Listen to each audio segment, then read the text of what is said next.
шалгаж байгаа нэрээр залхаан зээрлүүлдэг, янагладаг, дарамтлаад ингээд сунгаад байдаг энэ 20 дугаар зууны ихэнх үеийн балиар арга хэлбэрийг халахын тулд хэд хэдэн нэмэлт зохицуултууд хэрэгтэй байна гэж. За эдгээрээс нэг хоёрыг нь төлөөлөлд асууя. Нэгдүгüрт нь цагдаа прокурор талаас 24 цагийн дотор шийдвэр гаргаад баривчилдаг. Нөгөө талдаа наад чи үндэслэгүй ийм байна гэд өмгөөлөгч тал нь хүсэлт гаргахаа 14 хоногийн хугацаанд шийдвэрлэдэг.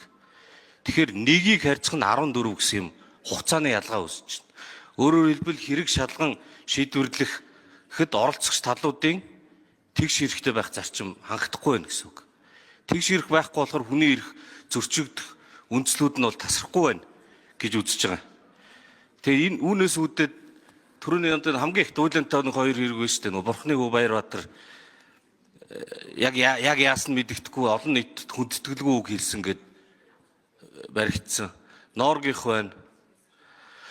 Мөрөдөө тоглоом юм уу, амиа орлогч ийсэн юм уу, үндэсний эв нэгдлийг хаглан боторгосон юм уу, худал мэдээлэл тараасан юм уу гэд ингээд завраад яваад. Тэр энийг байхгүй болохын тулд ядлагч тал, өмгөөлөгч талын түрүүн бас яригадад энэ лээ тэгш оролцооны зарчим хангах хэрэгтэй юмаа гэд энэ заалтан дээр асуулт байна. Хоёрдугаарт нь зөрчлөлийг шалган шийдвэрлэх тухай хуулийн нэмэлт өөрчлөлтөд хамт оруулж ирж болохгүй мó гэдэг асуулт.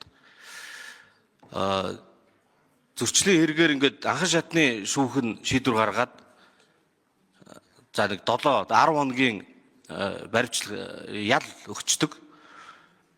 Тэр хооронд нь дав заалдах шатны шүүхэд хандаад за энийг бол хэрэгсэхгүй болгоно гэд хариу гарна. Тэр нь 14 хоног байна жишээлбэл.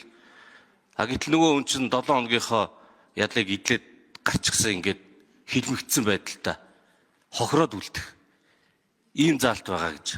Тэгэхээр эдгээртэй хамтд нь багцаар нь оруулж ирж болох юм уу гэдэг ийм асуулт байна. Баярлалаа. Тэгээ золж авал гишүүний зөвнөлийг бол ойлгож байна уу?